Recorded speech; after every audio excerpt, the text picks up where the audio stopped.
बर्मी माफिया जो कि थाईलैंड से ऑपरेट किया जाता है, उसके हथे चढ़ने वाले जिन साहब का पूरा तज़किरा आपके सामने अभी किया गया है, इस वक्त मोहम्मद फ़हीम हमारे साथ मौजूद हैं और फ़हीम की कहानी, फ़हीम की ज़ुबानी सुनने की कोशिश करेंगे। अस्सलाम वालेकुम। वालेकुम अस्सलाम। फ़हीम, क्या हुआ, क्या करने गए थे, किडनैप कैसे हुए, एक मुल्क से अगवा करके आपको बर्मा कैसे ले गया, बर्मा ले जाकर आप लोगों के साथ क्या सलूक होता रहा, बराए करम ये तमाम चीज़ें बताइए ताकि जो पाकिस्तानी वहाँ पर फंसे हुए, अल्लाह ताला ने आप पर करम किया, आपके वालिद ने आप पर एक बार भेजने के लिए पैसे भरे, फिर उससे ज़्यादा पैसे आपको वापस मंगवाने के लिए, हमें बताया गया तकरीबन 30 लाख रुपए आपको सिर्फ वापस बुलाने के लिए देना पड़ा है मुख्तलिफ मद में।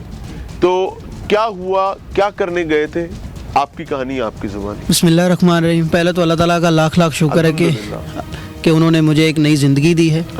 ठीक है कि एक बड़ी फैमिली में दोबारा ला के मुझे बैठा दिए। सवाल यही, आपको सरकार वापस लाई है? नहीं, मैं या आपकी फैमिली है? फैमिली, गवर्नमेंट कहीं नहीं थी? गवर्नमेंट नहीं थी। अच्छा जी। तो दूसरी बात ये कि मैं यहाँ से ना थाईलैंड विज़िट पे गया था।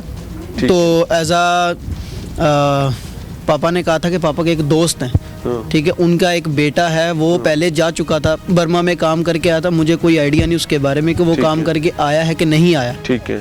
तो पापा ने मुझे ये कहा था कि लड़के से मिल लो, तो फिर हम आगे जो बात है ना वो चलाते हैं, आगे जो वीज़े की है, ये वो जो भी है, जो एजेंट है उससे मिल। जी उससे मिल। ठीक है। तो पापा मुझे लेके गए उस लड़के के साथ मिलवाने। मैंने मिला अहमद, उसका नाम। कहाँ का है? वो फैसलाबाद का है, कोहिनूर सिटी का, फैसलाबाद बिस्मिल्लाह चौक के पास रहता है। ठीक है। मुझे यहाँ से जब मैंने मिल लिया, उसने सारी मुझे डिटेल वगैरह, जो डिटेल बताई थी वो झूठी थी। अच्छा। जो उसने मुझे जिस तरीके से मुझे गाइड किया था, लेकिन वो जो गाइडेंस थी वो बिल्कुल रॉन्ग थी। किया था कि आप विजिट पर जाएंगे और वहाँ पर जाकर आपको मुलाजमत मिल जाएगी। जी। मुलाजमत किस कंपनी में बताई? मुलाजमत उसने मुझे ये कहा था कि आपको ना एक कॉल सेंटर में लेके जाया जाएगा, कंपनी की रिहाइश होगी, खाना पीना कंपनी का होगा, टिकट कंपनी की होगी, सब कुछ कंपनी का होगा। आपको एयरपोर्ट से भी कंपनी पिक करेगी, आपको जो आपका वीज़ा एक्सटेंड है वो भी कंपनी ही करवाएगी। लेकिन ये सब कुछ रॉन्ग है, सब कुछ गलत है, वहाँ पे ऐसा कुछ भी नहीं है। अच्छा। ठीक है। वहाँ पे जब मैं थाईलैंड पहुँचा, पहले तो बैंकॉक, थाईलैंड जाने का सारा बंदोबस्त उसने किया। वीज़ा था वो मैंने एम्बेसी से लगवाया। टिकट के पैसे भी विजिट वीज़ा। ठीक है। क्योंकि थाईलैंड एम्बेसी में जब दूसरा थाईलैंड कह रहा हूँ, इस्लामाबाद एम्बेसी, जब मैं इंटरव्यू देने के लिए गया था, तो वहाँ पे बाकायदा उन्होंने एक प्रॉपर इंटरव्यू लिया जिसके मुताबिक आपको वीज़ा दिया जाता है कि आप नेक्स्ट कंट्री में विजिट के लिए जा सकते हैं। ठीक है जी। लेकिन आपकी भी नीयत यही थी कि आपने विजिट के बहाने वहाँ जाकर काम करना है। जी। इसी वजह से आप उनके हत्थे चढ़ गए। फिर जी। तो जब मैं वहाँ पताया एयरपोर्ट थाईलैंड का, जब पताया एयरपोर्ट, अच्छा जी। तो जब मैं वहाँ पे लैंड हुआ, तो जब मैंने इनके इमिग्रेशन करवानी थी, तो आई थिंक एक लाइन लगी होती है, तो स्टेप बाय स्टेप इमिग्रेशन करवाते हैं। तो मैं काफ़ी पीछे खड़ा हुआ था, तो वहाँ का जो थाई का जो बंदा था इमिग्रेशन वाला, उसने मुझे पकड़ा है बाजू से। उसने मुझे बाजू से कुछ इस तरह का पकड़ा है कि वो जो उसके नाखून थे ना, वो मेरे बाजू को लग रहे थे, यानी कि इस तरह उसने इस कदर मुझे यानी कि नोचा हुआ था, ज़ोर से पकड़ा हुआ था। और वो मुझे ना एक खुफिया सा रूम है वहाँ पे ले गया, जैसे कि फॉर एग्जांपल कोई बंदा पकड़ते हैं इमिग्रेशन वाले, ये हो गया चर्च वगैरह इस तरह की जो पकड़ते हैं ना, ये वाला, वहाँ ले गए। तो वहाँ उसने मुझे सिंपल सी एक बात की है कि आपका पासपोर्ट किधर है। तो मैंने उसको पासपोर्ट दिया, उससे कोई क्वेश्चन नहीं किया, उसने कुछ नहीं पूछा, उसने स्टैंप पकड़ी है और स्टैंप लगाई है पासपोर्ट पे। स्टैंप लगाने के बाद उसने पासपोर्ट मुझे दिया है और मुझे फिर उसी तरह ही जैसे मुझे पहले पकड़ के लेके आया था वैसे ही पकड़ा और गाड़ी में धकेल दिया। अच्छा, उसने आपको सारा सिस्टम ब्रीच करवा के आपने उसने आपको फास्ट ट्रैक करवा के एयरपोर्ट से निकाल? जी, एयरपोर्ट से निकाल दिया। यानी वो आपके जो जिस माफिया के हत्थे आप चढ़ने जा रहे हैं वो उनका अलाकार था और थाई एयरपोर्ट पर काम, थाई एयरपोर्ट पे ही है। और 10 से 15 मिनट मुझे गाड़ी उनकी होती है, वो ऑटोमेटिक है, लॉक थी उनके पास, तो चाबी थी, वो लॉक। अभी तक आपको नहीं पता, आप यही समझ रहे हैं कि कंपनी लेके जा रही, और कंपनी का बड़ा असर है जनाब, उन्हें एयरपोर्ट जो मेरे फास्ट ट्रैक करा। जी। तो वो तकरीबन कोई 10 से 15 मिनट बाद उसने मुझे फिर निकाला गाड़ी से और मुझे कहता है, उसी बंदे ने, और मुझे कहता है कि अपना लगेज बताओ, आपका लगेज कौन सा है। ठीक है। क्योंकि लगेज काफ़ी देर बाद आते हैं। बेल्ट पे आ गया वो। जी। तो जब लगेज मैंने उसको बताया, मैंने कहा ये मेरा लगेज है, उसने फिर एक और बंदा जो टैक्सी वाला था उसको बुलाया अंदर, एयरपोर्ट के अंदर, और उसने मुझे फिर पकड़ा है और दूसरा गाड़ी में डाला है, और जो मेरा सामान था वो उन्होंने पीछे डिक्की में रख दिया। ठीक है। तो मेरे साथ बैठ गया, तो उसने कहा कि पासपोर्ट दो। वही शख्स। ठीक है। उसकी कोई तस्वीर है आपके पास? जी, मैंने तस्वीर है मेरे पास।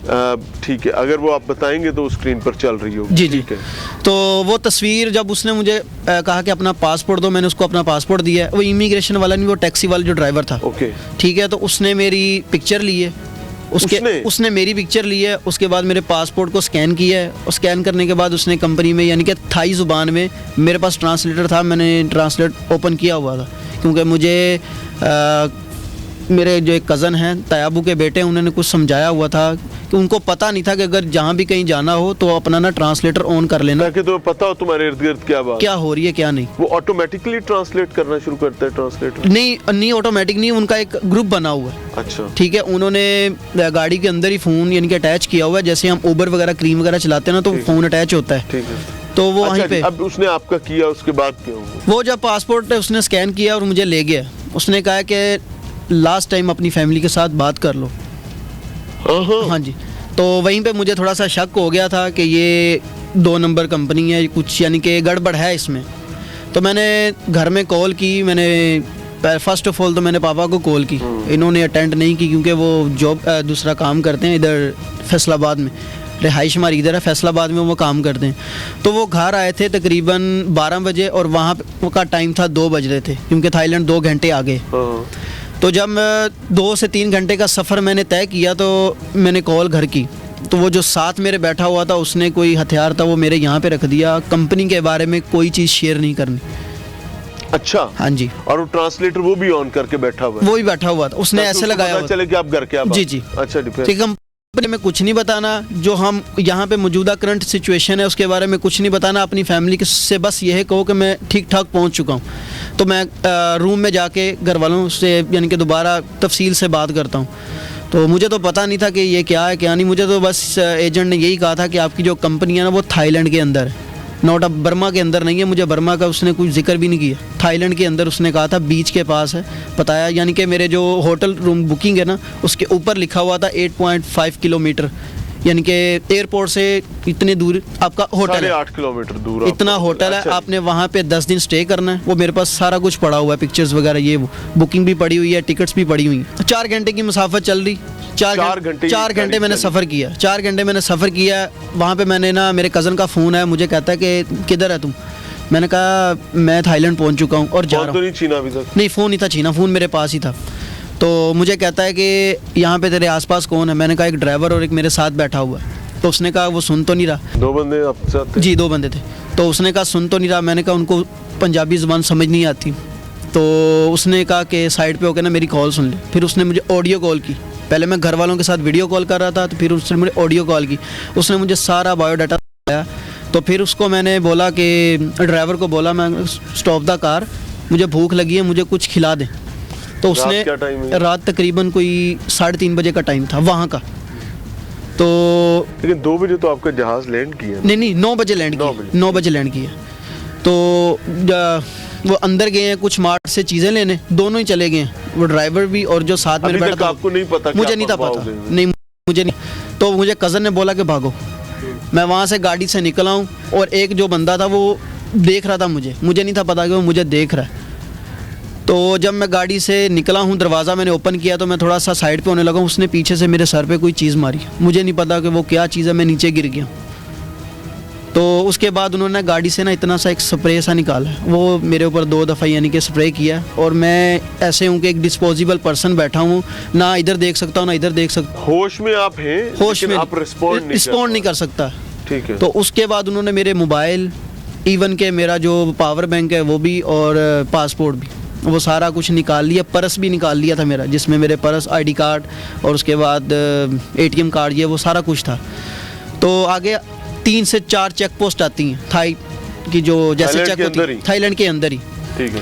तो टूल प्लाजे के बिल्कुल साथ साथ ना 2 से 3 चेक पोस्ट आती हैं। तो उनके बंदे खुद के वहाँ पे इन्वॉल्व हैं, वो जो कंपनी है, इसी माफिया के बंदे उसी चेक पोस्ट के जो इंटर है ना वहाँ पे इन्वॉल्व हैं। ठीक है। तो वो जो उन्होंने मेरा पासपोर्ट निकाला है, उन्होंने ऐसे पासपोर्ट दिखाया बाहर और वो क्रॉस करते रहे, गो गो गो गो, सुनाई दे रहा था, इनके मैं रिस्पॉन्स नहीं था कर रहा था, सुनाई दे रहा था, तो गो गो की आवाज़ आ रही थी, गो गो ही हो। और जब मैं लास्ट चेक पोस्ट गुजरा हूँ, उसके बाद आगे ना वो माउंटेन स्टार्ट हो गई, जंगल हैं इस साइड पे, जंगल्स हैं, माउंटेन ही है, वो ही स्टार्ट हो गई। तो तब मुझे होश आया, तो तब मैंने, यानी कि वो मेरे साथ वाला बंदा था वो नहीं था। दिन अभी नहीं हुआ? दिन नहीं हुआ अभी, वो मेरा ख्याल है 4:43 का टाइम था उधर का रात के। तो जब मुझे होश आया, मेरे साथ वाला जो था वो नहीं था बैठा हुआ, सिर्फ एक ड्राइवर था, गाड़ी चल रही? गाड़ी चल रही। ठीक। और मेरा ख्याल है मे भी शायद चेक पोस्ट पे एक बंदा उतर गया हो, मुझे कोई आइडिया नहीं। अच्छा जी, फिर? तो मैंने उसको बोला, मैंने कहा वेयर आर यू, उसने कहा मेजोर सिटी। तो फिर मैंने उसको बोला मुझे मोबाइल दे दें, उसने मुझे मोबाइल दिया। मैंने मेजोर सिटी के बारे में सर्च किया, मैंने मेजोर सिटी के बारे में जब सर्च किया तो उन्होंने थाईलैंड का ही सिटी बता रहा था कि हम थाईलैंड के अभी अंदर ही हैं, अभी हम किसी और, गूगल मैप देख, हाँ जी, कहीं और नहीं जा रहे। तो जब मेजोर सिटी में पहुंचा हूं तो होटल की जो बुकिंग थी ना, वो होटल नहीं था, कोई और होटल था। उसकी बिल्कुल कोने के ऊपर खड़ा उसने गाड़ी, यानी कि ऊपर खड़ी की है, और ऊपर से कोई एक और गाड़ी आई है, गाड़ी चेंज की है। अच्छा। और उसने पैसे वगैरह दिए। कितनी गाड़ियाँ टोटल चेंज हुई? टोटल गाड़ियाँ 7 चेंज हुई। 7 गाड़ियों के चेंज होने के बाद आप पहुंच गए रिवर पे? रिवर पे पहुंच गया। रिवर पे क्या हुआ? रिवर पे ये क्या हुआ, रिवर पे मैं वीडियो बना रहा हूँ, तो मैंने उनको बोला है कि मुझे ना दरिया क्रॉस नहीं करना। और ये दरिया बॉर्डर है? बॉर्डर के बिल्कुल साथ है, दोनों मुल्कों के दरमियान? दोनों मुल्कों के साथ। और दरिया से तकरीबन कोई 1.5 किलोमीटर की मुसाफत पे आगे लास्ट थाईलैंड की जो मेजोर सिटी की है ना, वो चेक पोस्ट है। उसके बाद आगे बर्मा है? आगे बर्मा। ठीक है, आपको ये वो गूगल मैप से पता? हाँ जी, वो चेक पोस्ट से नहीं लेके गए, उन्होंने यू टर्न लेके गलियों से लेके गए। अच्छा जी। जो गलियां जाती हैं वहाँ पे एक डिस्पोजेबल टाइप ना एक दरवाज़ा है, यानी कि हम लोग समझते हैं कि दीवार है, लेकिन वो दीवार नहीं है। वो जो बंदे प्रोफेशनली है ना, उनको पता है कि ये दरवाज़ा है, कि जहाँ से आगे जंगल स्टार्ट हो रहा है, बर्मा स्टार्ट हो रहा है। तो जब उन्होंने मुझे इंटर किया, उन्होंने दूसरा एक ने मेरा सामान उठाया और 2 बंदे मेरे पीछे चल रहे थे। ये वीडियो में जो सामान उठाकर जंगल में नजर आ रहा है बंदा, वो आपका सामान? वो मेरा सामान उठा के चल रहा है, और मैंने ना यहाँ पे रख के ना वीडियो बना रही है। वो नीचे ना जिसको हम बोलते हैं, वो जो रेंगते हैं जिससे हम मछली वगैरह पकड़ते हैं ना, तो वो नीचे रेंग रहे थे। तो वो ना यानी कि पैंट से यहाँ तक आ गया, तो वो उसने ना मेरी यानी कि कटी की, तो काफ़ी यानी कि मेरे पेन हुआ। तो जो मैं मोबाइल से बना रहा था ना वीडियो, तो मोबाइल मेरा ऊपर हुआ, तो पीछे वाले ने देख लिया, वो जो 2 बंदे थे, उन्होंने फिर मेरे सर पे वार किया। उसके बाद मुझे नहीं पता कि दरिया उन्होंने कैसे क्रॉस करवाया मेरे से, मुझे उठा के लेके गए हैं, क्या हुआ है क्या नहीं। मेरा सारा सामान उनके पास था। आगे आप पहुंच गए बर्मा। अब आपको होश बर्मा पहुंच गया? बर्मा अभी भी होश नहीं था। उन्होंने मुझे ना बैठाया एक स्टूल पे, स्टूल पे बैठाया, और मेरे जो दोनों हाथ हैं ना वो नीचे हैं, और मैं झुका हुआ हूँ, जैसे हम लोग रुकू में जाते हैं ना नमाज, वैसे मैं झुका हुआ हूँ। तो उन्होंने ना मेरा ही बेल्ट उतारा है, मेरा ही बेल्ट उतार के, और वो जो दरिया है उसमें पानी में गीले करके, यानी कि मेरी कमर पे मारे हैं कि इसके निशान ना पड़े, कि मेंटली इसको टॉर्चर करते हैं हम लोग। तो ना उन्होंने मुझे मोबाइल दिया है, सारा कुछ मेरे से छीन लिया है। वो जब बेल्ट उन्होंने मेरी कमर पे मारे हैं, तो मुझे नहीं पता कि कितने मारे कितने नहीं। जब होश आया तो उससे 2 से 3 मिनट बाद ना कंपनी की गाड़ी आई है, लास्ट वन गाड़ी। टाइप थी? वैन टाइप नहीं, दूसरा प्राडो थी, V8। उसमें बॉस आया, वो बॉस खुद लेके जाता है वहाँ से, वो चाइनीज बॉस नजर भी ये तस्वीरों में? हाँ जी, हाँ जी, वो बॉस खुद लेके जाता है बंदे वहाँ से, बर्मा के दरिया से। अच्छा। जब आप रिवर क्रॉस कर लेते हैं, वहाँ से कंपनी का कोई और पर्सन नहीं आता, सिर्फ एक बॉस ही आता है, जो जिसकी कंपनी है, वो खुद ही लेके जाते हैं, क्योंकि वहाँ पे कंपाउंड बहुत ज़्यादा, 900 कंपाउंड है।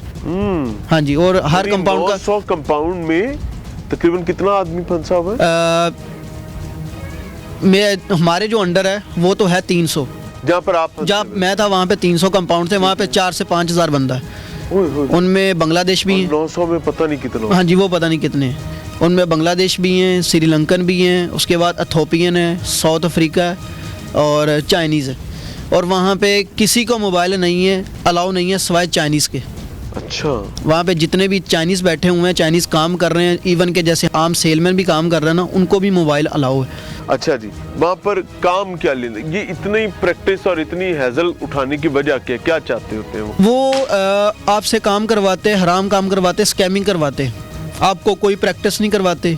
यानी कि यहाँ से बताया जाता है कि आपको 2 महीने, मुझे लूटना ही नहीं आता, मुझे स्कैम करना ही नहीं आता, मुझे कुछ सिखाया, फिर आपको करंट लगाते हैं, आपको एक काल कोठरी में ले जाते हैं, काल कोठरी में ले जाके आपको आपकी जो शर्ट है वो उतार लेते हैं, आपकी पैंट उतार लेते हैं और आपको टॉर्चर करते हैं, बहुत बुरे वाला टॉर्चर करते हैं। और तकरीबन उस ये इतना सही रूम है, ये सेशन में हम बैठे हुए, इतना सही रूम है और रूम के तकरीबन कोने में पॉट बांधे हुए हैं, सूर बांधे हुए हैं। अच्छा, सूर बांधे हुए हैं जिंदा वाले, कि अगर आप नहीं काम करेंगे, अब करंट से भी आपको नहीं फ़र्क पड़ेगा तो हम लोग आपको इनके आगे डाल देंगे। तो किसी को कभी उन्होंने डाला भी? नहीं, वो यानी कि पकाने के लिए उन्होंने रखे हुए हैं, यानी कि उनको ज़िबा कर मार के उनको उनके गोश्त वगैरह खाते हैं वहाँ पे। ये चीज़ वहाँ पे पकती है, जो चाइनीज़ वगैरह जो बाकी लोग दूसरी कंट्री के वो अच्छा, खाते हैं। आपने कितने दिन काम किया इस कैबिन का वहाँ पे? मैंने वहाँ पे 1.5 महीने में वहाँ पे रहा हूँ। पहले तो 7 दिन उन्होंने मुझे एक ना काल कोठरी में रखा, कोई आपको काम नहीं? कोई काम नहीं है, मोबाइल वगैरह कुछ भी नहीं, मेरे जिस्म पे कोई शर्ट भी नहीं थी। अच्छा जी, एक पैंट थी बंधी हुई और शर्ट कुछ भी नहीं थी, बनैन भी नहीं थी, और जो पानी एक बाल्टी सी पड़ी हुई थी जिसमें ना हॉट वाटर था, उसमें बेल्ट भी हो गए, वही जो मेरे वाला बेल्ट है वही मेरी कमर पे मारते थे रोज? हाँ जी, रोज, कि इसको मेंटली तौर पे ना वैसे ही पागल कर क्या ना माने?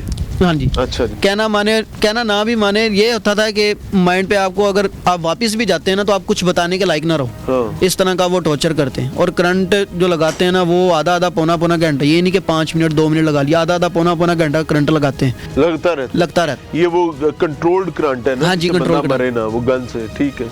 उसके बाद जब 7 दिन गुजरे हैं तो मुझे ना उन्होंने ना निकाला उस काल कोठरी से, निकाल के मुझे ना एक सेफ यानी कि एक रूम में पहुंचाया जहाँ पे एक VIP रूम जिसको बोलते हैं, AC लगा हुआ है, बेड है। उसके बाद उन्होंने मुझे चप्पल दी है, उसके बाद ब्रश वगैरह, टूथपेस्ट, ये सारा यानी कि इक्विपमेंट्स मुझे दिए हैं कि आप सारी चीज़ें बेहतर हो, सारी बेहतर हुई। वो इसलिए कि आपके पाकिस्तानी 2 कश्मीर वाले वो आ रहे हैं, 2 पाकिस्तानी और आ रहे हैं। अच्छा। कि आप उसको नाम उनको ना बताओ कि हम यहाँ पे ये सलूक करते हैं जिनको काम नहीं आता। अब कितने दिन आपने वहाँ पे काम?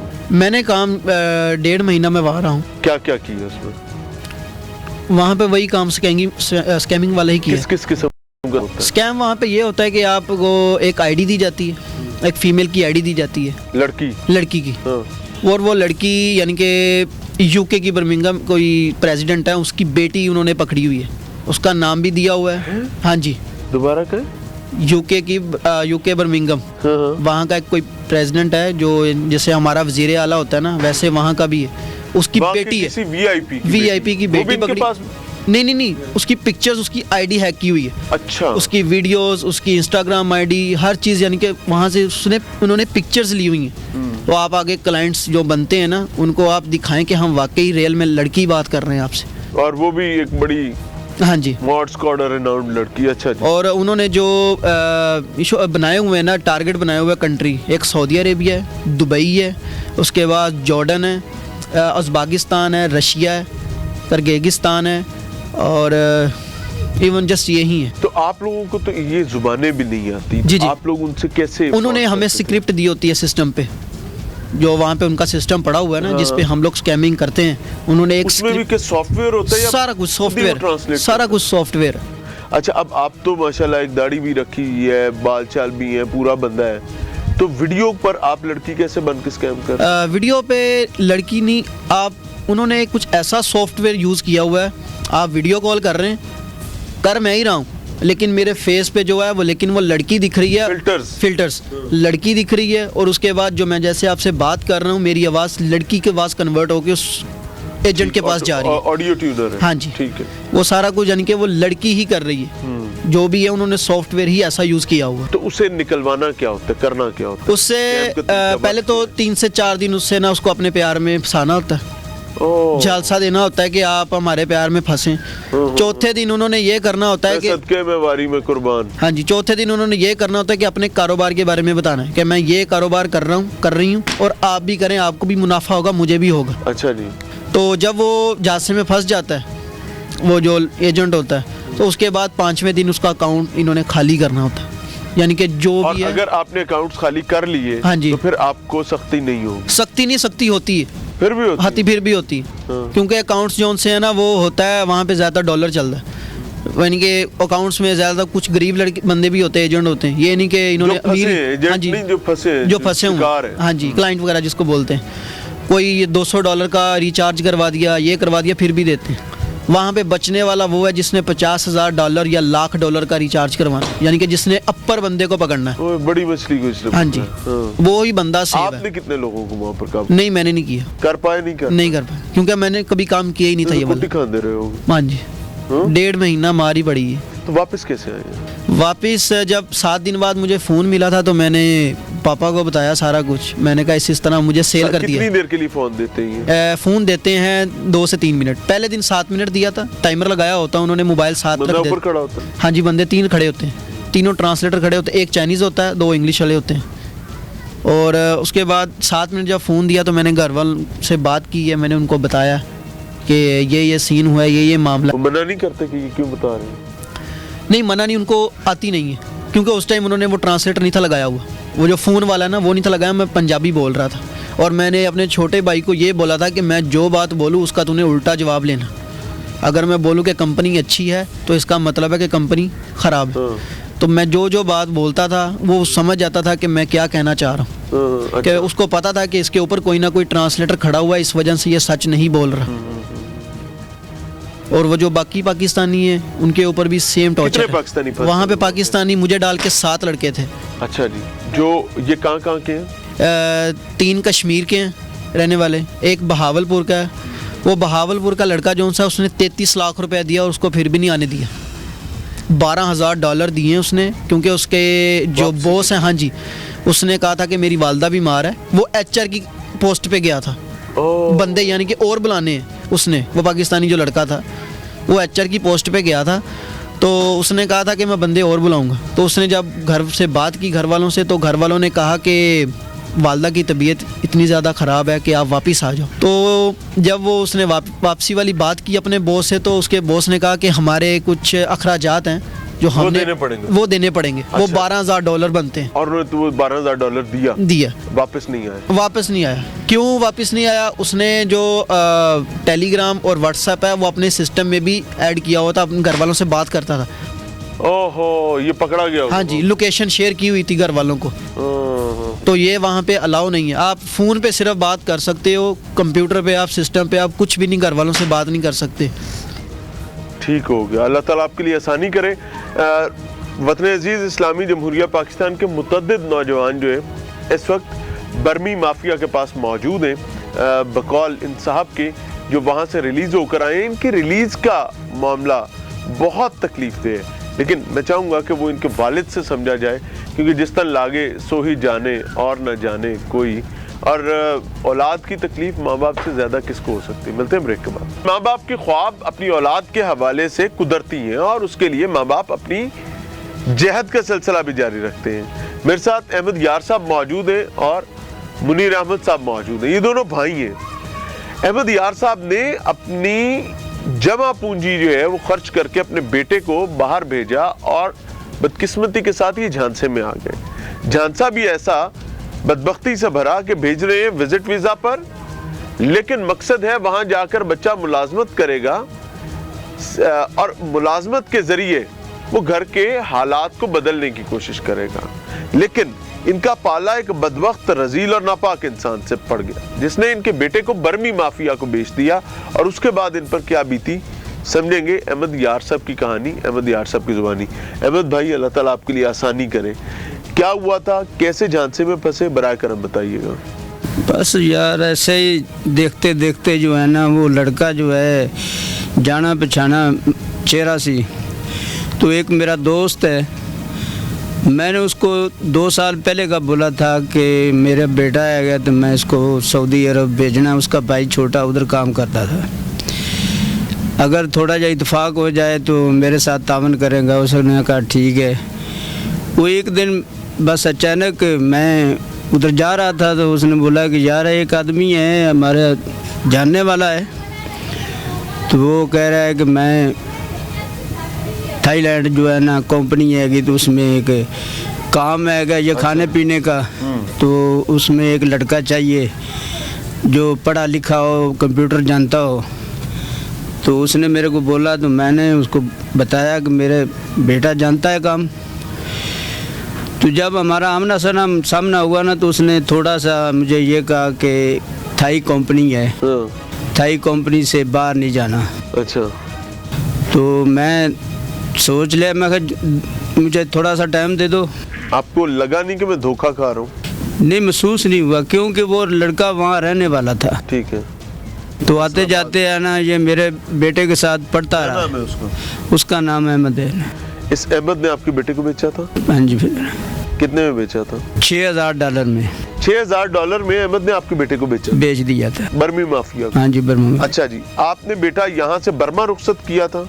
नहीं, कहाँ भेजा था? थाईलैंड है तो ये अगवा होके थाईलैंड से बर्मा गए? जी, अगवा होकर गया जी। आपको कैसे पता चला कि लड़का? मुझे 3 दिन बाद पता। पहले तो वो मेरे को दिलासा देता रहा है कि कंपनी में सेफ है, तुम्हारा बेटा काम कर रहा है। हाँ जी, वो एजेंट जो है ना, वो यही बता रहा था कि तुम्हारा बेटा जो है सेफ है, वो काम कर रहा है।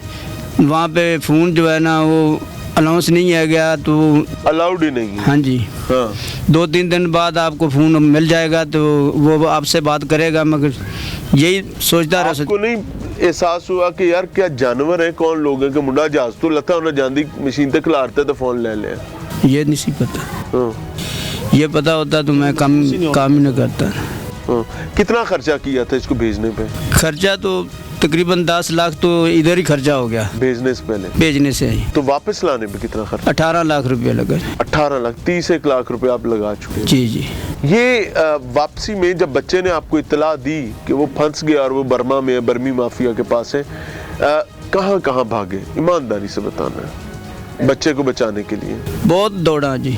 सरकार के पास भी? हाँ जी, कहाँ कहाँ गए? बहुत दौड़ा। ये कि दोस्त यार जो है ना, जो चंगे चंगे अमीर आदमी हैं, उनके साथ बैठना उठना सी, तो वो जो है ना मेरे साथ यही कह रहे कि आप FIR को दरख्वास्त दें। मैं कि यार वो मेरे को रुला देगी। मेरे को इतना होश नहीं है कि मैं कहाँ जाना है, कहाँ से आना है, बस जाते जाते कहीं और चले जाना है। तो एक आदमी हमारा दोस्त है, अल्लाह ताला उसका भला करे। अच्छा जी। और वो बहुत अजीम दोस्त निकला। वो साहिवाल से आया है। हाँ। उसने कहा कि यार मैंने सुना है तुम्हारा बेटा बाहर गया। मैं कहा बाहर नहीं गया यार, ये काम हो गया है। उसको अगवा कर लिया एयरपोर्ट से ही और बर्मा ले गए हैं? बर्मा ले गए हैं। तो उधर जो है ना, वो 3 दिन उसने कुछ खाया पिया नहीं है। उसको जो है ना काली कोठी में बंद कर दिया। मेरे को तकरीबन 3 दिन बाद फ़ोन आया है रात के 1:30 बजे। 2 मिनट मेरी बात हुई है, तो उसने कहा, इतना ही मेरे से बात हुई है कि पापा मेरे को इन्होंने बेच दिया है। इन्होंने $6000 लिया है। मेरे बॉस ने मुझे बता दिया है कि तुम्हारा जो एजेंट है ना, उसने हमें पैसे ले लिए। चाइनीज ने? चाइनीज है कौन है जो, ये तो यही जानता है ना। तो उसके बाद मैं फिर काम शुरू हो गया। मैं एजेंट के पीछे जो दौड़ना शुरू को पकड़ा? हाँ जी, अहमद को रात को उठाया। उसको पूछा कि मेरा बेटा कहाँ है। वो कहता है अंकल जी सेफ है। कोई तुलाई शुलाई भी की थी अहमद ने? नहीं, कुछ भी नहीं कहा। हाँ। कुछ भी नहीं कहा। सेफ है, सेफ है। वो यही कहता रहा सेफ है सेफ है। मैं कहा यार शायद हो सकता है कि मेरे साथ बात गलत हो गई हो। ये वो जो मेरे को ये दिलासा दे रहा है। लेकिन जब मेरी बेटे से बात हुई उस वक्त तो मैं जो है ना अपने होश हवास खो बैठा। इतना परेशान हो गया कि मेरी शुगर जो है ना 300-400 तक पहुंचेगी। तो मैं परेशान हो गया। घर वाले रोने शुरू कर दिया, मैं भी रोना शुरू किया। मेरे को क्या हो गया यार, मैं तो किस लिए भेजा? पैसे किस तरीके से भरे? लड़का वापस कैसे आया? ये उनका ही एजेंट का ही है कोई। अहमद को फिर आपने पैसे दोबारा दिए? हाँ, उन्होंने जो है ना दूसरा वो एजेंट जो है ना, उसका राब्ता था उधर अहमद का उनके साथ जो ना भिजवाया था। हाँ जी, उसी का राब्ता दोबारा बर्मा उधर। हाँ, बर्मा में वो पहले भी ऐसे काम कर रहा था, तो लोगों को भेज रहा था। फिर आपसे कितने? तो ये भाई ने जब बताया ना कि दूसरा फ़हीम को उन्होंने दूसरा बेच दिया है, तो रात को हम गए उधर। वो कहता नहीं कुछ भी नहीं है। उन्होंने वो तस्वीरें दिखाई और वीडियो दिखाई उधर, वो दूसरा थाईलैंड की, कि ये होटल है, यहाँ वो एंजॉय, हाँ जी, एंजॉय कर रहा है। तो आप जो है ना परेशान है। उधर बारिश हो रही है, इसलिए जो है ना राब्ता नहीं हो रहा। उधर राब्ता नहीं हो रहा है, इसलिए 2-3 दिन में आपसे राब्ता होएगा।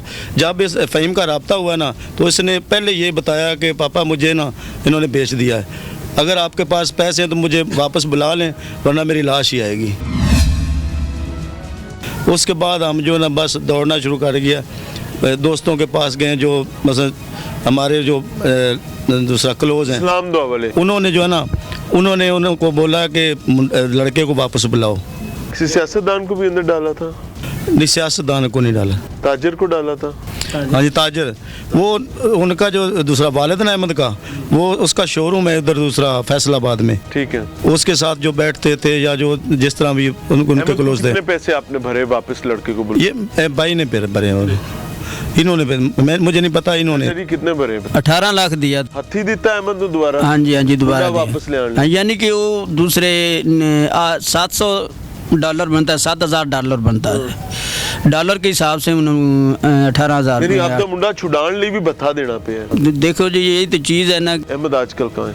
अहमद चला गया जी वहाँ पे, किधर? बर्मा। जिस दिन भाई की यहाँ पे फ़्लाइट थी ना लाहौर पे, तो वो उसी दिन ही उसको ये नहीं पता कि मेरी एक फ़ेक आईडी है लड़की के नाम से, उसके साथ इंस्टा पे ऐड है जी। यानी कि मैं उसके साथ राब्ते में था, लेकिन उसको नहीं पता था कि ये बदर ही है, मेरा जब दोस्त आपने है। भाई पकड़ा गया, भाई के बचाव के लिए आप उसके साथ राब्ते में? अच्छा जी। मेरे बाबा ये है कि किसी के ऊपर इतना यकीन नहीं करते। जब उनको पता लगा कि वो मेरा क्लास फेलो है, यानी कि मेरे साथ पढ़ता रहा है। अहमद आपके क्लास फेलो था? जी मेरा क्लास फेलो था। आपके क्लास फेलो ने आपका भाई बेच दिया? जी। अच्छा। मुझे दरअसल पता बाद में लगा है, मुझे भी यही था कि वो थाईलैंड में गया, क्योंकि वो रोज़ अपनी स्टोरी स्टेटस वगैरह लगाता था कि मैं ये कर रहा हूँ, अपना ऐश व इशरत में गुजार रहा हूँ। तो इन्होंने जब ये कहा सुना कि ये मेरा फ्रेंड है, तो ये थोड़ा सा और उसके ऊपर एतमाद करने लग पड़े, जिसका नुकसान फिर हमें ये भरना पड़ पाया। जिस दिन भाई की फ़्लाइट यहाँ लाहौर में थी, वो उसी दिन ही यहाँ से दुबई गया, दुबई से सिंगापुर, सिंगापुर से आगे कम्बोडिया चला गया। अभी वो कम्बोडिया में? जी कम्बोडिया, इसी काम के सिलसिले में गया। कम्बोडिया में क्या कर रहे हैं? यही जो स्कैमिंग है वो वहाँ पे ट्रेन है। पाकिस्तान कितने अरसे बाद आता है? वो तकरीबन इनका 1 साल का कॉन्ट्रैक्ट होता है। अभी वो पाकिस्तान आने में उसको साल लग गया। जी ये 3 मंथ का विजिट वीज़ा जाता है, वहाँ पे फिर जब वापसी आते हैं तो उनको वो फ़ाइन पे करना पड़ता है। ये थाईलैंड होगा, कम्बोडिया होगा, इनके रियासतों में ना फ़ाइन पे करना पड़ता है, तभी वो आपको वापस आने देते हैं वो। तो अब वो वहीं पे है, रोज़ उसकी स्टोरी वगैरह भी लग रही है। उसकी जो डिटेल्स हैं वो शेयर कीजिएगा। जी ठीक है। किसी सरकारी महकमे से कोई पैगाम देना चाहिए किसी जिम्मेदार को तो दे लें। मैंने तो इस्लामाबाद मेरा जो आपसे आगे बात हुई थी वो जम्मू कश्मीर वाले, उनके ज़रिए अपना पैगाम पहुंचाया था। तो तकरीबन ना जब मेरा भाई वापस आ गया 1.5 मंथ बाद मुझे उनका एक लेटर आया कि आपकी दरख्वास्त मसूल हो गई है, आप यहीं से हिसाब लगा लें। तकरीबन जब हमने ये एप्लीकेशन पोर्टल पे सेंड की बात कर रहे हैं? नहीं, वो लड़का है उसने आगे पोर्टल पे ना एम्बेसी में कोई एप्लीकेशन दी थी। तो जब मेरा भाई वापस आया उससे 1 दिन पहले मुझे वो उन्होंने फॉर्म की शक्ल में पार्सल आया। तो अब हम उस क्या फ़ायदा हमारा। थैंक यू वेरी मच जी। नाज़रीन, this is the situation which is going on, और ये बड़ी बदबख्ती वाली सिचुएशन है, बड़ी बदकिस्मती वाली सिचुएशन है। और भी फैमिलीज़ हैं, उनसे भी आपको मिलवाते हैं। लेकिन जहाँ निज़ाम अंधा, काना, गूंगा और बहरा हो, वहाँ पर आवाम के यही हालात हुआ करते हैं। तो mind it, this is not something new.